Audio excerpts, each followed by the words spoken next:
നമസ്കാരം. സന്തോഷം, ആഹ്ലാദം, അതിനെപ്പറ്റിയാണ് ഞാൻ പറയുന്നത്. കെട്ടിയിട്ടിരിക്കുന്ന പട്ടിക്ക് സന്തോഷമുണ്ടോ? ഉണ്ട്. ജയിലിൽ കിടക്കുന്ന തടവുകാരന് സന്തോഷമുണ്ടോ? ഉണ്ട്. അവനവൻ്റെ സന്തോഷം അവനവൻ്റെ പരിമിതമായ ചട്ടക്കൂട്ടിൽ വിപുലപ്പെടുത്തും.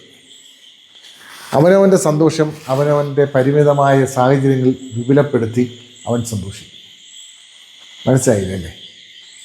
നമ്മൾ നമ്മുടെ സാഹചര്യം അനുസരിച്ച് നമ്മളുടെ സന്തോഷം നമ്മൾ കണ്ടെത്തും. അതായത് ഏത് സാഹചര്യത്തിൽ വിശാലമായ ലോകത്തെ തുറന്നു വിട്ടാൽ സന്തോഷം ഉണ്ടെന്ന് നമ്മൾ ധരിക്കരുത്. നമ്മുടെ സന്തോഷം നമ്മുടെ പരിമിതമായ ജീവിത സാഹചര്യത്തിൽ പരിമിതപ്പെട്ട ജീവിത ആസ്വാദനങ്ങളിൽ നമ്മൾ കണ്ടെത്തണം. അതാണ് നമ്മുടെ സന്തോഷം.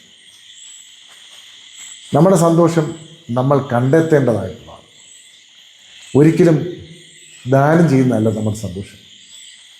ഒരിക്കലും എങ്ങൊന്നും പൊട്ടി വീഴുന്നതല്ല നമ്മുടെ സന്തോഷം. നമ്മുടെ സന്തോഷം നമ്മൾ ആർജിക്കുന്നതാണ്, നമ്മൾ കണ്ടെത്തേണ്ടതാണ്, നമ്മൾ സ്വാംശീകരിക്കേണ്ടതാണ്. അതാണ് നമ്മുടെ സന്തോഷം. നന്ദി, നമസ്കാരം.